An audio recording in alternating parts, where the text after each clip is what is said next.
Disney's Magic Kingdom. Is it the most magical place on Earth?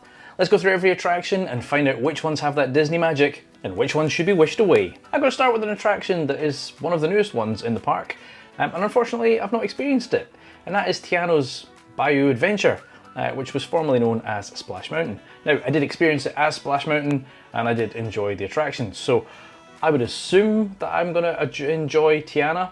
I know there was a lot of concerns, there was a lot of backlash when it was first announced because Splash Mountain was such an iconic attraction. But I think they've done a fantastic job. When I was out there last year, before it opened, certainly the outside of it looked fantastic. I've seen some POVs and stuff of the animatronics and it does look pretty impressive. So I haven't experienced this one firsthand, but I am going to give them the benefit of the doubt because from what I've seen it looks great. So let's start strong and keep the attraction. And just round the corner from that is Big Thunder Mountain. Now, you know, the wildest ride in the wilderness and all that. It's a good attraction. If you've seen the one I did recently of Disneyland Paris, I would say their version is the best one. Certainly out of these two, it's the only two I've done. But that said, the Big Thunder Mountain over in Florida is a fantastic attraction. It's just that one in Disney, because it's on an island and you have to go through that tunnel to start with, just adds that little bit. But still a very strong attraction and one that I would also keep. Now, another iconic attraction that has been there for quite some time is Space Mountain. Now, I went on this numerous times when I was over there last year, and have been on it many times in the past as well. It is a fantastic attraction. It is very different. All of the Space Mountains have differences between them. So again, the Paris one inverts, it's two abreast, over their shoulder restraints. This one is more like a sort of long canoe type thing with just a little lap bar. And there's no inversions on this one. It is absolutely crazy though. Definitely convinced there's some head choppers in there. It's pitch black, you cannot see anything. And I would love to have that opportunity to do the ride with the house lights on because I think it would be fantastic.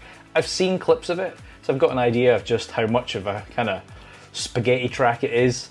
There is in fact two of them, so you go in, depending on which side you go, basically it's the same track but kind of mirrored. So that's kind of impressive, but yeah, it's a fantastic attraction and we're going to keep that streak going and add this to the keep pile too. Right, let's change pace a little bit. This next attraction is very different from the ones we've just discussed. And if you saw my Disney Paris video, you probably know where this is going. And that is It's a Small World.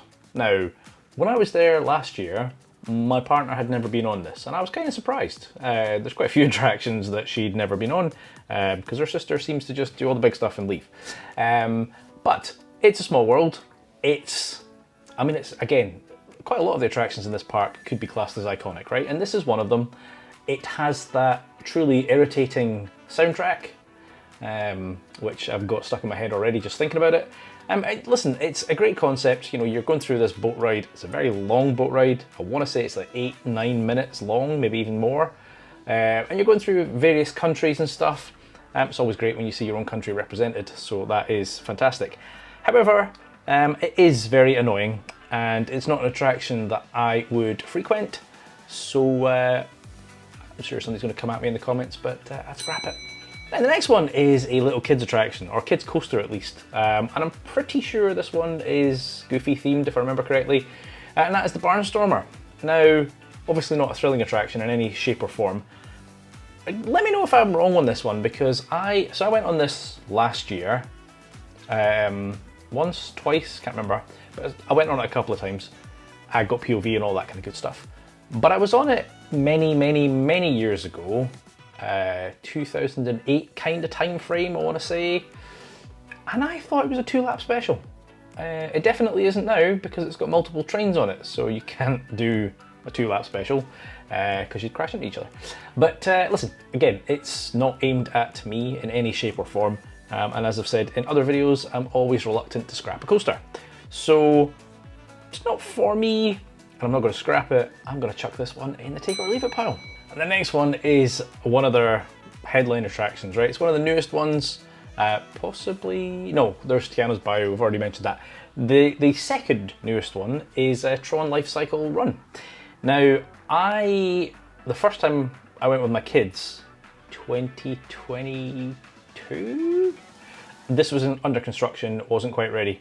But last year when I went, it was, and I got to experience it 2 or 3 times actually.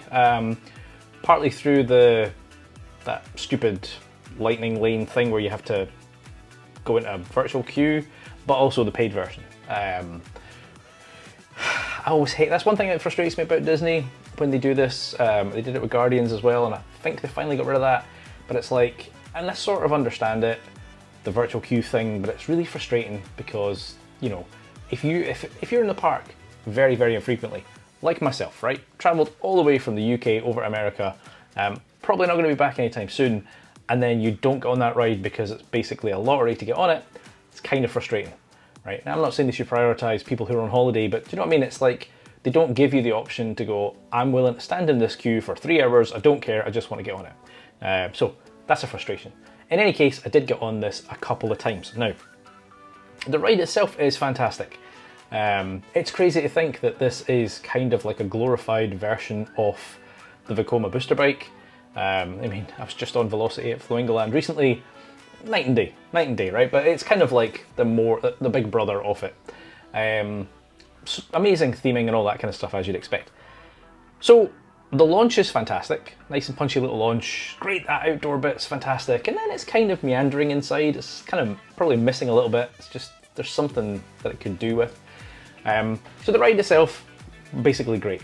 The overall package though, so it's one of those ones where it's a rare one for Disney because you have to put your stuff in lockers, and the lockers are terrible.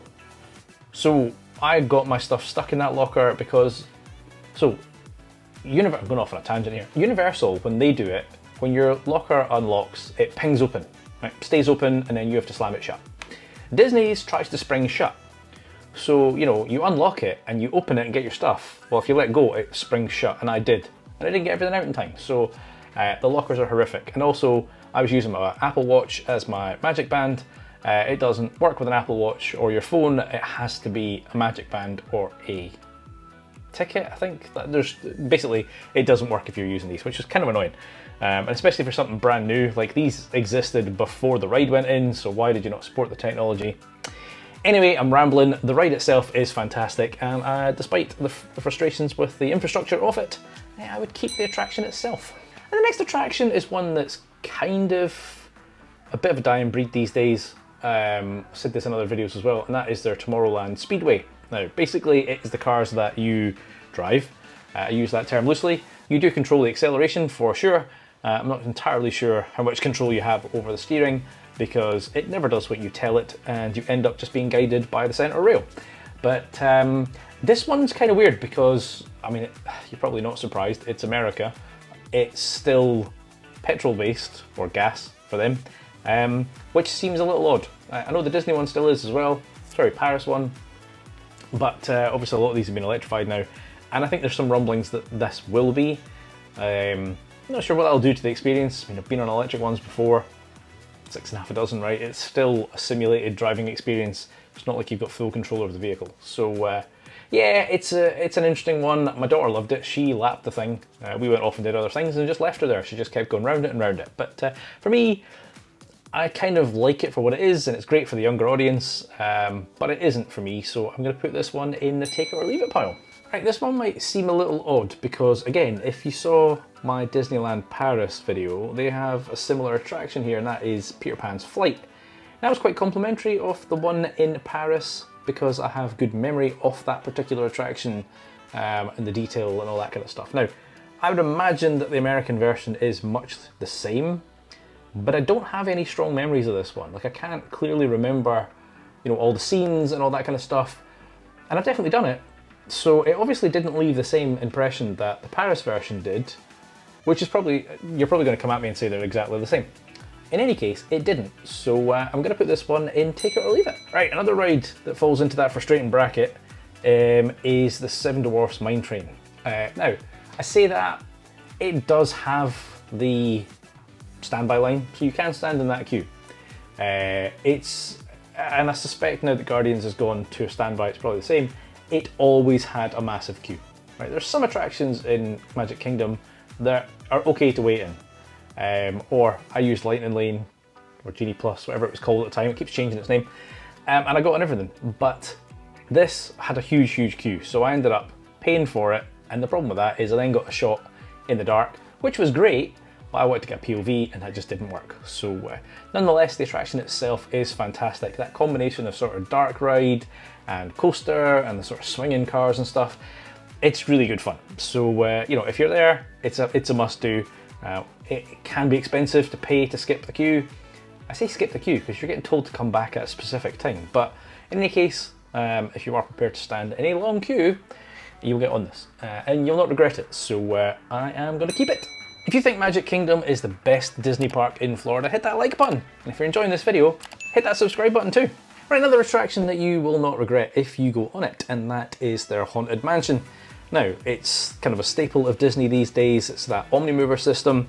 So, you know, it's just constantly going. And yeah, I mean, it's just a really good sort of haunted house attraction. You've got the Pepper's Ghost effect, you've got the kind of floating head with the projection, and various other things. But yeah, listen, it's good fun, and it's definitely one that I would keep. Right, and then another attraction that is quite common in a lot of parks is some kind of interactive shooting ride. And they've got one, and it is their Buzz Lightyear. Now, again, I've done this a few times. I have better memory of the one in Paris than the one in Florida. It's good, but I don't know. I just think it's maybe kind of past it and needs some TLC. Because again, no strong memories of this one, just I know I did it a couple of times. So I'm going to put it in take it or leave it. Right, just across from this is the Monsters Inc. Laugh Floor. Now, this is kind of a weird one. It's not a ride per se, it's more of an attraction, right? And that is that you kind of get into this sort of theatre area, and then they try and do these interactive jokes with the audience, right? So there is audience participation, and then there's some screen-based, and there's all the characters from Monsters Inc. and stuff, and you're trying to generate laughter or instead of screams. So that instead of, yeah, getting power from screams, it's power from laughter, right? And you're trying to fill this canister up at the side. Sometimes it can be good, right? Some of the jokes really work well, and other times it just falls flat. I guess that's the joy or the risk of it being a live interactive experience. I mean, you are interacting with these characters, but there's clearly a voice actor in the back who is kind of tailoring the experience to what's going on with the real audience. Nonetheless, although it can be kind of enjoyable, I think it has had its time. And personally, I would scrap it. Right, I'm going to be popular for this next one. So there's an attraction, again, in the same area, and I'll be honest, I've never done it. And I've never done it because I've seen it and I just don't understand why it exists. And again, it feels like something from the 60s or the 70s that just doesn't have a place anymore. There's going to be diehard fans out there. There's probably people watching this video going, Chris, what are you talking about? You are mad. But for me, the Carousel of Progress just doesn't appeal to me in the slightest. Doesn't do it. It is, as far as I'm aware, again, not done it, but from what I've seen, it is effectively a number of scenes with animatronics. And if I'm not mistaken, it's the audience that rotates, so the scenes are fixed, and you in the seats kind of rotate from scene to scene to scene. So you get in, you go through various scenes, and then you get out. And so it's constantly rotating around and pointing you. And I know they've done some overlays, they've tried to modernise some of the stuff, but from what I've seen, even the attempts to modernise it, it still looks very, very dated. So I don't know if there's enough scope here to make this genuinely a modern attraction, or if it's just a time capsule and should go. But for me, it has no appeal whatsoever, so I would scrap it. Now, one of their boat rides that is very, very popular is, of course, Pirates of the Caribbean. And I mean, it is extremely immersive, fantastic detail and theming throughout. There are a couple of drops. If I remember correctly, you do get splashed a reasonable bit. Like, you're not soaked in any shape or form, but you can. So there's some water cannons going off, and there is, of course, the splashes. And of course, this one, I think it's this one. Let me know down below, because I'm sure I've said this in another video, and maybe it's the California version. In any case, one of them in America did for a period have Johnny Depp in it. And I don't know how often he did that. I don't know if it was one-off, if he did it randomly. Obviously, Disney and Johnny Depp have had a little bit of a tiff, and I don't know whether they're on speaking terms and whether he will ever play this character again. But it would have been a fantastic experience to go through that attraction and think you're seeing an animatronic, and instead it is Johnny Depp. So listen, it's a fantastic attraction even without Johnny Depp in it, and it's one that I keep. Right, another one of those attractions that I said earlier my partner missed completely. Honestly, when I took her, it was like she'd been to half the park. But one of them, and this one is kind of at the opposite end of the spectrum, is The Many Adventures of Winnie the Pooh, or I think that's the name of it. It's the Winnie the Pooh ride, right? It's their dark ride. I really enjoyed this, right? Again, clearly aimed at that younger audience, but I like a good dark ride with some theming in it. And this qualifies. You know, it has some great sets in it. The cars kind of do this weird bouncy thing. It's just good fun, and let's be fair, who doesn't like Winnie the Pooh? So yeah, this big kid here is going to keep it. Now, there's a rather interesting attraction that I'm not sure if there's anything comparable elsewhere. Actually, I say that. When I was doing the history series for Flamingoland, I think they had an attempted version of this, but clearly the budgets were like night and day, so their version was a bit cheesy. What we're talking about over here in Florida is Jungle Cruise, or at Christmas it gets called Jingle Cruise. And you've probably been on it, or if not, you at least are familiar with what it is. You're basically in this boat with a skipper, and it is going around this track effectively. And the thing that makes it though is that skipper. So you could have some good skippers.